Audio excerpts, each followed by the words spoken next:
This week I'm taking a stroll down memory lane. Do you remember when milk came in glass bottles and shops had signs outside them and you posted your letters in a postbox in the wall? But you know, behind this wonderfully evocative recreation of a 1950s street is a very serious purpose. In Dementia Awareness Week, I find out how a care home in Bristol is using singing and nostalgia to help its residents engage in the present. And I'm in Liverpool to join a spectacular pageant inspired by the late Pope John Paul II. And Josie hears from the sister of a teenage murder victim, Anthony Walker, whose trust in God transformed her from crime victim to crime fighter.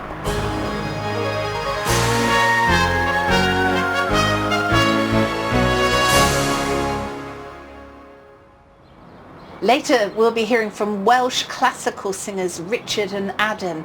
But now our first hymn sung in the magnificent surroundings of Liverpool Anglican Cathedral, and in that most traditional setting, a modern favourite, King of the Ages.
It's Dementia Awareness Week. Now, of course, dementia is a condition that most of us hope we'll never have to deal with.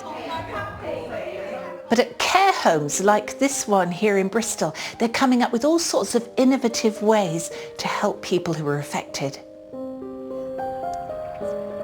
Christopher Taylor is manager of this family-run care home, which is using nostalgia to help residents with dementia. Our experience is that to have really good conversations with the people who live with us, it's better to focus on long-term memories. And we feel that those conversations are so important to people's well-being. It can affect someone's mood for the rest of the day in a positive way, really. How did you used to spend your ration? Well, we used to go regularly, get our ration for the month. And so we always had like something in the cupboard. It's really lovely to see, actually. That person who you're not used to seeing alive like that, really enjoy that conversation. Did you go to church much? Our mum encouraged us to go to church. We used to like singing the hymns and enjoy it, you know. If we can remember it, go back home and sing it. It's the mighty ocean deep. Hymn singing not only brings people together, it's also good for the brain.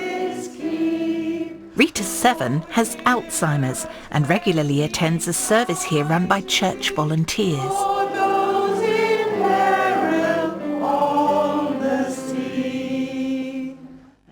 I remember Mum as a Sunday school teacher. I see her at the front of church, leading choruses, telling stories. She gave her faith out to people, shared it out to lots and lots of children. And now it's much more, I think, taking part in the songs and the hymns as a receiver rather than a deliverer of that faith. How important has your own faith been in coping with your mum's illness as it progressed? Church is very important, but my faith is really when I'm on my own and I go outside and I just need that time just to stop and let it all just take hold of me. Let God hold on to all my worries, concerns, fears, and just take them away so that I can come back in and be that positive, bouncy, slightly annoying daughter that I am sometimes. It was very moving here in the service when she was unable to communicate in any other way, that she knew the words of Eternal Father. The words were coming, and I noticed during that as well the foot was tapping. There was an engagement in the words.